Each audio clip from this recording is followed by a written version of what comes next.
on the Valley today, Donald Trump and Hillary Clinton face off for the final time on the debate stage tonight. We'll get you ready for the showdown in Las Vegas. Got a local woman on edge after she says she was followed home by a stranger from the grocery store. We're going to see more sunshine this afternoon, but that doesn't mean it's going to be warm. As temperatures stay a little below normal, we'll have weather to plan your day. Live from Fargo and serving you on TV, online, and on the go. This is the Valley Today on Fargo CW. Hi, everyone. Thanks for waking up with us here on the Fargo CW. It's now just after 7 a.m. I'm Lisa Bedeau here with Kyle Bosch. In our election 2016 coverage, expect fireworks tonight when Hillary Clinton and Donald Trump go face-to-face for the final time before Election Day. The University of Nevada, Las Vegas is hosting the third and final presidential debate, and voters in Vegas have some serious opinions about the candidates. Valley News Live Washington Bureau Chief Jacqueline Policastro reports. Here in Las Vegas, it's illegal to bet on politics, but that doesn't mean voters aren't picking favorites. Trump. Probably Hillary. I just think it's time that we get rid of all the government. 3 weeks before Election Day, Donald Trump is accusing Hillary Clinton of voter fraud, saying the election is rigged against him. Oh, I figured that was going to happen, but I also think there's a lot of people that are voting for Trump that aren't saying that they're voting for him. Trump even challenged Clinton to take a drug test ahead of the debate. It's not necessary. None of it's necessary. Let them speak about the issues. Right now, most polls show Clinton is ahead, and she's coming off 5 days of intense debate prep. And in the capital of gambling, some undecided voters say instead of casting their ballot, they're just ready to throw the dice and hope for the best. I don't trust in either Republican or Democrat. The Sin City matchup is the last big event of the campaign, and the stakes couldn't be higher. Reporting in Las Vegas, I'm Jacqueline Policastro. The debate kicks off tonight at 8. You can watch it on Valley News Live, and of course we will have complete coverage recapping the debate tomorrow morning on the Valley Today. Well, it was a record-breaking week for online voter registrations in Minnesota, with more than 73,000 people signing up on Monday alone. The total includes both new registrations and people updating their existing registrations. It also shattered the previous one-day record of 27,000 online voter registrations. The last day to pre-register to vote in Minnesota was yesterday. A Moorhead woman is warning others to be more aware of their surroundings after she says she was followed and approached by a stranger. She did not want to be identified out of fear that the man might come back. But after she made it back from the grocery store, she says a car pulled up beside her and a man got out and started talking to her.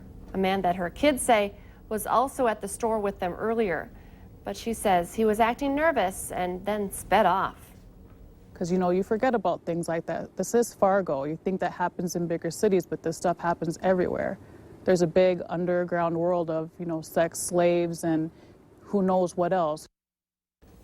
Now, police say that the woman never gave them a call to tell them about what happened. She says that's because the man had left already. However, officers tell Valley News Live that you should always give them a call in a situation like this so they can check it out.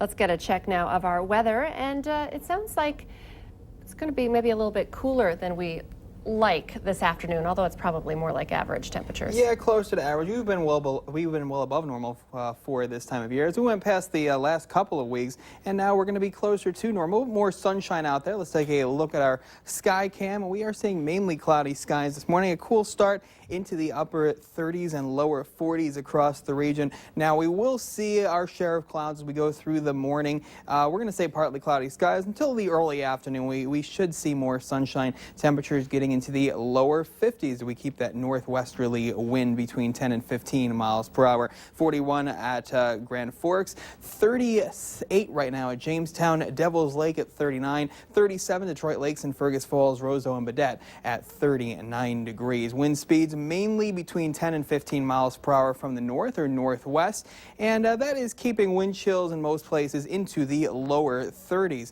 We are seeing high clouds right now, but most of the moisture is missing us well to the north and to the east. A few more thicker clouds as you make your way just to the south of the Ellendale area, but that's basically it for the moisture across the region. That cold front that made its way through as we went through yesterday, that gave us some rain showers, has moved well off to the south and to the east, and with it, the rain showers have moved into South Dakota and Nebraska. High pressure is working its way in. It's going to give us the sunshine, and it will keep that northerly wind that will keep us cool as we go throughout the day.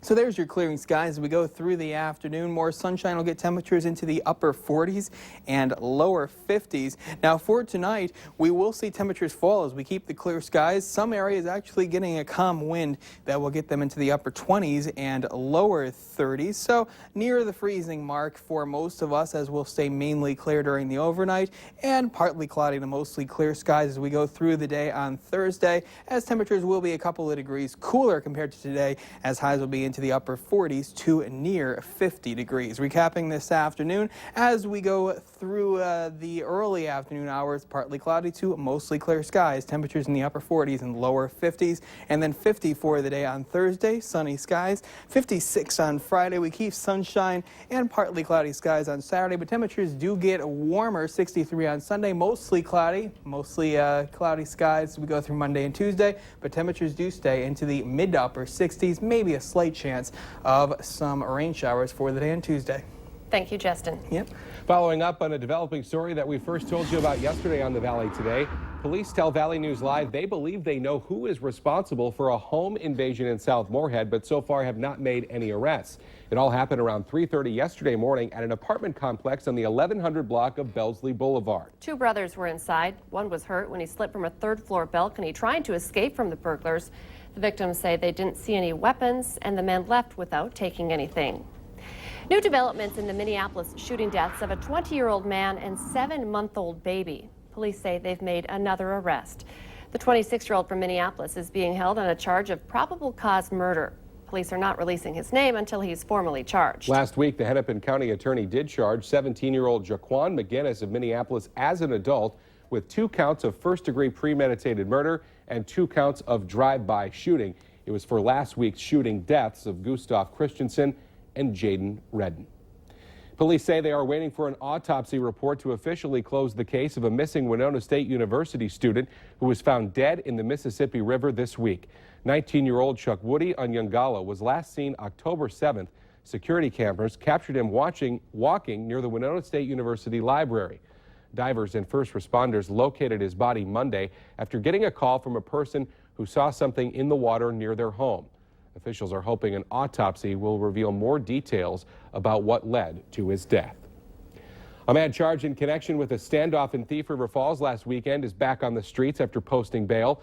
46-year-old Michael Nelson has been charged with felony domestic assault by strangulation and 2 misdemeanor counts of assault. Nelson allegedly choked his girlfriend and her friend. He was already facing a charge of trying to burn his son with lighter fluid. 4 people are dead after a crash in northwestern North Dakota. The Highway Patrol says those who died were in a car that failed to stop at an intersection just east of Newtown Monday night. The driver and 3 passengers were killed. A 5th passenger was seriously hurt. All were in their 20s and from Mandaree, North Dakota. The 2 people in the other car were okay. Police plan to release the victims' names later today. Developing this morning, thieves have made off with tens of thousands of dollars in cash in a recent crime wave in northwestern Minnesota. More than a dozen farmsteads and bars in Mahnomen, Clearwater, and Becker counties have been hit in recent weeks. In Bijou, just north of Mahnomen, thieves used a pickup to back through a wall of a tavern early Saturday morning and got away with $17,000 in cash from the safe. Police say they also stole $15,000 from a bar on the eastern side of the county. Now, the sheriff isn't getting many details just yet, but does say they have 1 suspect in custody and their eyes on others. The annual Coats for Kids project says they are running a little short on supplies with just a couple of days left in the giveaway, and now they're reaching out to the community to get some help. There's a need for boys and girls coats for ages 6 through 12, as well as a need for children's gloves and boys' hats. If you can help, you can drop off those donations through tomorrow at 1503 First Avenue North in Moorhead from 9 a.m. to 3:30 p.m. or at 304 Robert Street in Fargo from 9 a.m. to 4 p.m. You should note, though, that the offices are closed over the noon hour. Monetary donations are also being accepted, and the money will be used to purchase needed items as they gear up for winter. If money matters to your family, act fast to book your December travel so you can save some cash. Yeah, coming up, Consumer Reports will help you find the best airline ticket deals.